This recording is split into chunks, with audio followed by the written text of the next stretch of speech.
Hello friends, फिर से आपका स्वागत है मेरे चैनल में। जैसा मैंने आपको कहा था कि साइकोलॉजी की अब क्लासेस स्टार्ट हो जाएंगी, तो एक बेसिक स्टार्ट आज कर देते हैं, थोड़ा सा एक इंट्रो थोड़ा सा।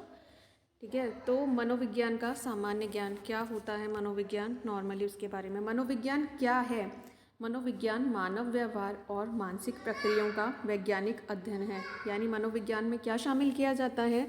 मानव के व्यवहार का अध्ययन ही मनोविज्ञान है। मनोविज्ञान के 4 मुख्य लक्ष्य क्या हैं? तो मनोविज्ञान के 4 मुख्य लक्ष्य हैं: वर्णन करना, व्याख्या करना, भविष्यवाणी करना और नियंत्रित करना।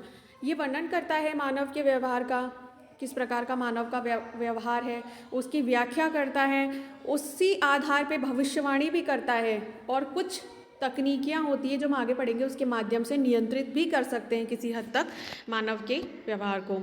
नेक्स्ट है, मनोविज्ञान के 4 प्रमुख क्षेत्र क्या हैं? तो मनोविज्ञान के वैसे तो क्षेत्र बहुत सारे हैं, लेकिन मुख्य रूप से 4 क्षेत्र हैं: नैदानिक मनोविज्ञान, संज्ञानात्मक मनोविज्ञान, व्यावहारिक मनोविज्ञान और जैव मनोविज्ञान। इनके बारे में हम विस्तृत अध्ययन करेंगे आने वाले वीडियोज़ में। आधुनिक मनोविज्ञान के जनक कौन हैं? ये क्वेश्चन बहुत ज़्यादा आता है रीट के पेपर में या 3rd ग्रेड से रिलेटेड पेपर में। आपको यहाँ वर्ड स्पेसिफिक ध्यान रखना है, आधुनिक मनोविज्ञान। तो इसके विलियम मैक्समिलियन वुंट को आधुनिक मनोविज्ञान का जनक कहा जाता है। अब आगे चलते हैं कि शैक्षिक मनोविज्ञान में अधिगम प्रक्रिया क्या है। तो शैक्षिक मनोविज्ञान में अधिगम प्रक्रिया क्या है? इसका एक क्षेत्र है, और इसमें क्या अध्ययन किया जाता है कि लोग अपने जीवन में कैसे ज्ञान प्राप्त करते हैं, कैसे उसे प्रोसेस करते हैं और कैसे उसे बनाकर रखते हैं। शारीरिक मनोविज्ञान क्या है? शारीरिक मनोविज्ञान क्या होता है? मानव व्यवहार के शारीरिक प्रभावों का अध्ययन करना। यानी यहाँ एक संकुचित रूप होता है कि सिर्फ उसके शारीरिक प्रभावों का अध्ययन किया जाता है, ये शारीरिक मनोविज्ञान कहलाता है। अब कुछ अन्य बातें हैं, जैसे कि आधुनिक मनोविज्ञान के जनक आपको पता चल गया है, वुंट।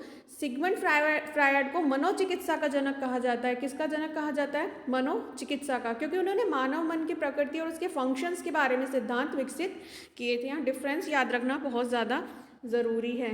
नेक्स्ट है, विलियम जेम्स को अमेरिकी मनोविज्ञान का जनक माना जाता है। अगर क्वेश्चन आएगा अमेरिकी मनोविज्ञान का जनक कौन है, तो विलियम जेम्स।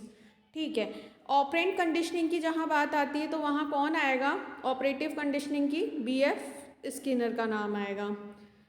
अब व्यवहारवादी के बारे में अगर किसी की बात आती है तो JB वॉटसन, जिन्होंने व्यवहारवाद के मनोवैज्ञानिक सिद्धांत की स्थापना की थी। अब मानवतावादी मनोविज्ञान की बात आती है तो किस किस का नाम आएगा? मैस्लो, कॉल रोजर्स और क्लार्क। ये 3 मानवतावादी मनोविज्ञान के संस्थापक थे। रचनावाद के जनक किसे माना जाता है? तो जीन पियाजे को रचनावाद के जनक माना जाता है। यहाँ पे मैंने आपको नॉर्मली एक आउटलाइन दे दी है कि इस प्रकार से मनोविज्ञान है, मनोविज्ञान क्या है, मेन कुछ क्वेश्चंस। आगे एक एक पॉइंट लेके हम डिटेल में इस पर चर्चा करने वाले हैं पूरे सिलेबस को कंप्लीट करने के लिए।